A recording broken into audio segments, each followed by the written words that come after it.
Ganito ba yung cambio mo? So walang pangbili, panoorin mo ito, hahanapan po natin ng paraan yan mga ka-viewers. Tara, let's go mga ka-viewers. Yan o. Yan, panoorin nyo kung paano ko po ginawa. Yung nilagay ko dito mga ka-viewers, bracket ng disc brake. Tawag ganito siya. Oh. Yan, dito yan siya. Bali ginawa ko siya ang disc brake kasi may lock yan sa dyan. Yan, oh. Yan, may lock yan siya. Yan o, may lock yan siya. Oh.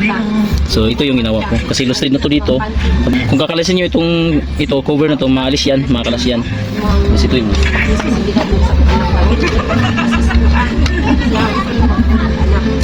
dati yung lugan ko kasi siguro ano tayo siguro ay wag mga so ayun